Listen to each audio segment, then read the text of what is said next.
Sophie. Sophie. We Sophie.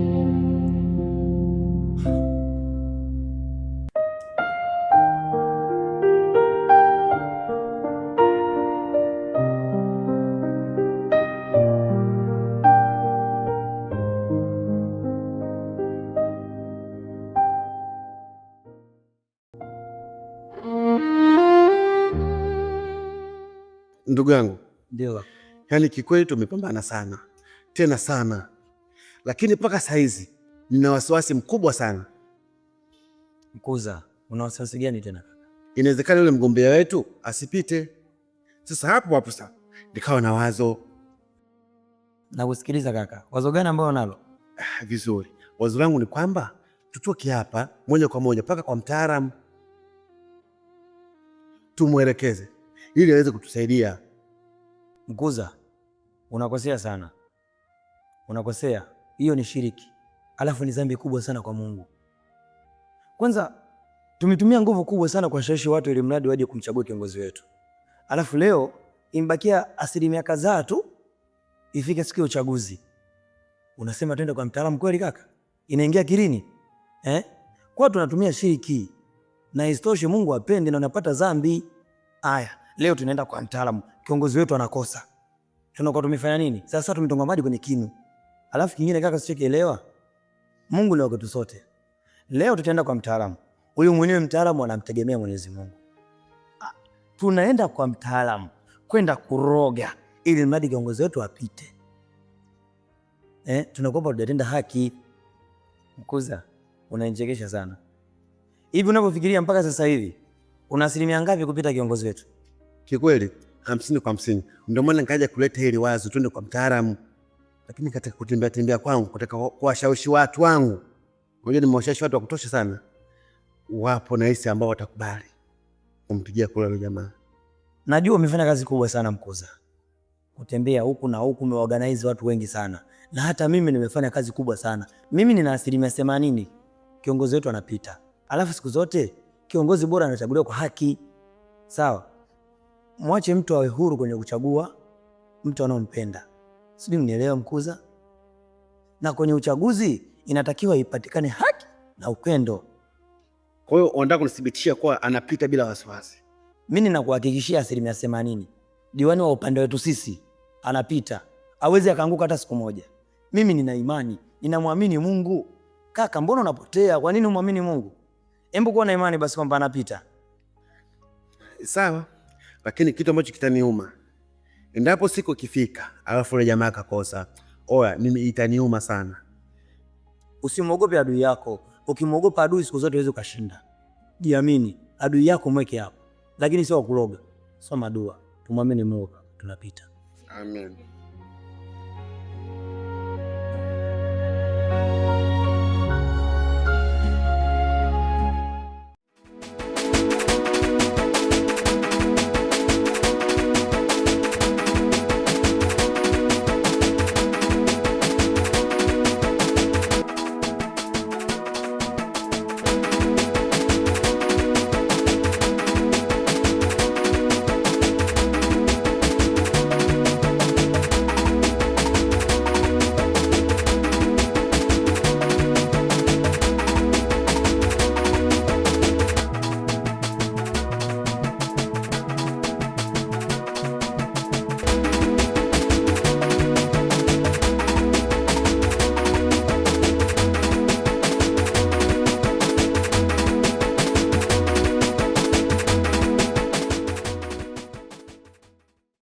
Mwana, mimi sina akili. Hiki kimo changu cha ufupi kinakufanya wewe unifanisha mimi na watoto. Mimi ni mtu mzima na nina akili zangu. Ninapopanga mipango yangu basi nataka iende kama nilivyoipanga. Sio kuja naipalangua. Tulishakubaliana kabisa kwamba unakuja ghetto, unakuja mtaani. Na mimi nikaingia gharama nikanunua vitu ambavyo mwenyewe sija kuvinunua. Wala sija kuanza kama nitavipika. Nimevipika pale, nimeandaa kabisa, nimeviweka, alafu hujatokea. Au ulikuwa na maana gani? Sio hivyo Chadi. Wewe mwenyewe unajua kabisa mimi mwanzo na mambo mengi. Na isitoshe, jana nimechelewa kwenye mizunguko yangu, maana nilikuwa nahamasisha watu wamchague diwani. Kwa hiyo kanibidi tu nilivyotoka huko kwenye matembezi yangu nipumzike. Mambo mengi ungangano. Alafu kila ninavyokuangalia hivi leo nazidi kunyuma pale kwenye tambi na pastas. Tambi pakiti moja shilingi 5,000.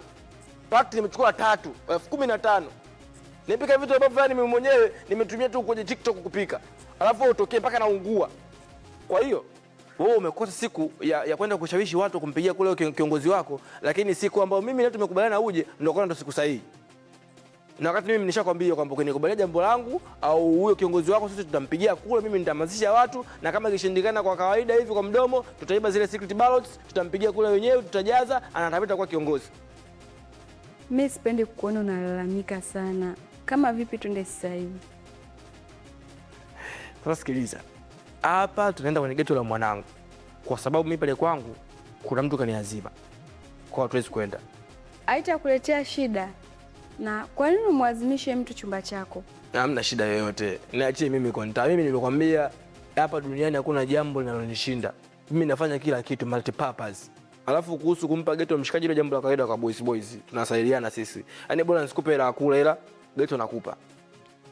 Sawa, ila kwako ndo ingekuwa rahisi sana, maana ningejiachia. Ningekupa kuna style moja hiyo. Mpaka kanusa bomu, unajua? Hapana, hiyo sijui.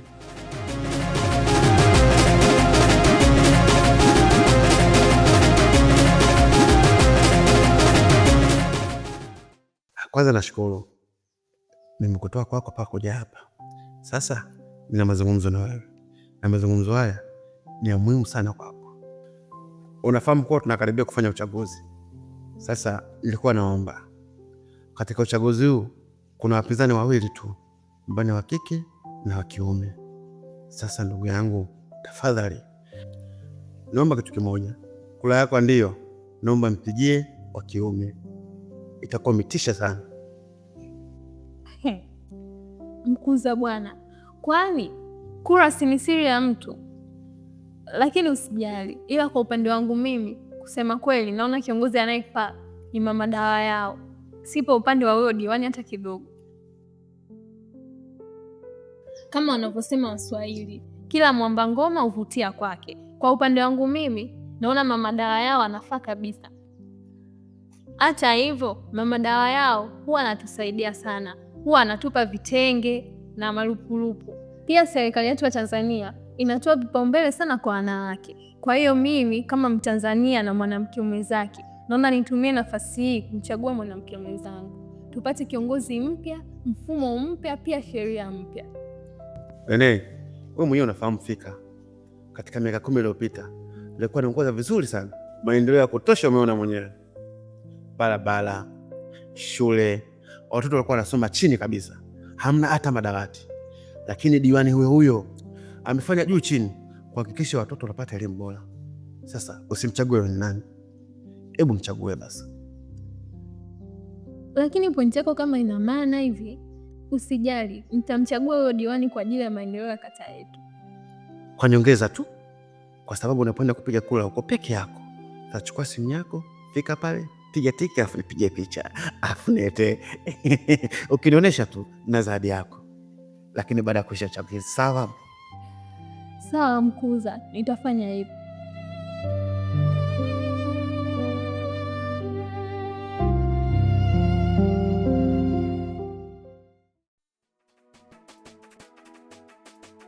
Shemeji, mimi ninavyokuambia hapa nimetoka nyumbani kwa rafiki yako na sijamkuta. Nimezurura vijiweni kote sijamuona, na ndio maana nikaamua nije hapa. Nataka unisaidie unitafutia. Yaani ujue shemeji, mimi tuko nilivyowasiliana naye asubuhi. Kwa mpaka sasa hivi sijajua yuko wapi. Ila nikuhakikishie tu. Na hisi lazima atakuja hapa na getoni kwangu. Kama kuna sehemu itabidi tuondoke. Kwa hiyo nikae hapa nimsubirie.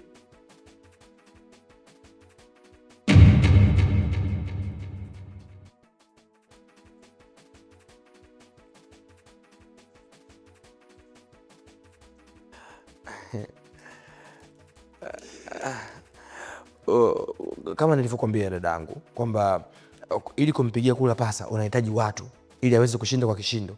Lazima kuwe na watu ambao watakumsupport kuanzia mwanzo mpaka mwisho. Sasa watu wenyewe ndio hawa hapa. Hao usione hivi. Hawa ni moja ya vijana ambao wana influence kubwa katika huu mtaa. Umeona? Kama nilivyokuambia kwamba ikishindikana kupiga kula kwa njia za kawaida, basi tutaiba zile karatasi za kupigia kula. Ambao hiyo kazi ataifanya huyo kijana. Na muamini sana kwenye shughuli za wizi. hajawahi kuniangusha. Ataiba ballots zote, tutampigia kula pasa na atatoboa. Huyu ata-inspire kina mama wenzie, wadada wenzie, atawashawishi, atawaambia kwamba bwana pasa atatunulia vitenge, atatutengenezea sehemu za kulima mchicha na shughuli zingine zote tutafanya huko na tutapata hela. Kwa hiyo ukiwapigisha kampeni, wakakuelewa, lazima pasa apite. Uachape sela.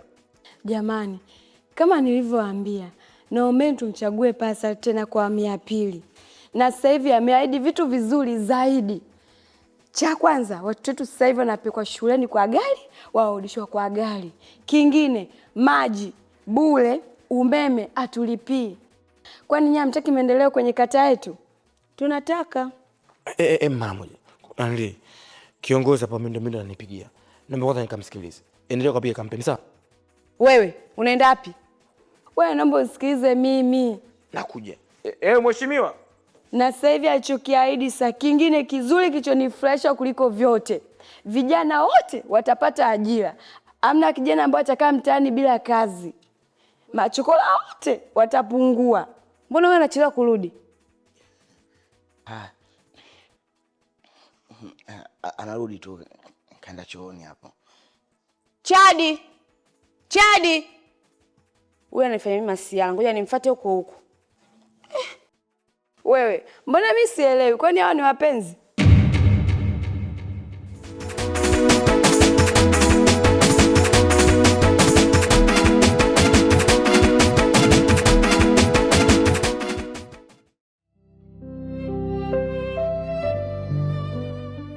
Soso mke wangu. We nini wewe? Kwani huwezi kuta taratibu mpaka nipige makelele? Asa unajua mimi nimekuita mara ngapi jamani? Nimekuita zaidi ya mara 3 hapa. Shida nini? Unaumwa? Yaani mume wangu, hata ningekuwa naumwa, huwezi amini. Yaani nahangaika humu ndani, tunagombana. Pingi tunenyewe kumbe nilikuwa ninagombea, halijapita maskini ya Mungu, kaniuzi wewe.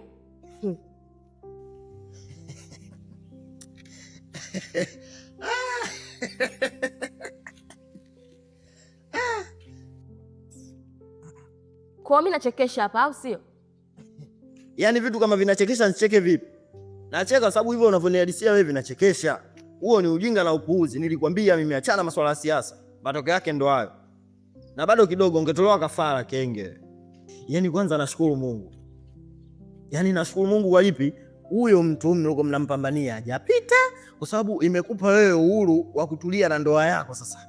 Maana mwanamke ilikuwa kiguru na njia. Kwa fulani, kwa shoga yangu fulani, sijui kuchukua mzigo fulani.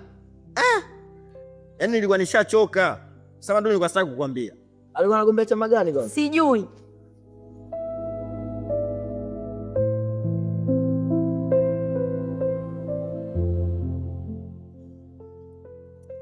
Kondo umenuna.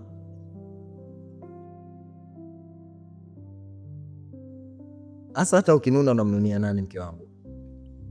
Yaani hiyo ndo raha ya mchezo. Yaani hapo kama umecheza kamari, kuna kuliwa au umekula. Wakamalia tunaita vieta, kindege kula zimeondoka. Sikia sasa. Unajua mimi nakupenda sana mke wangu. Si unajua usinune basi. Sitaki bwana. Nataka tu.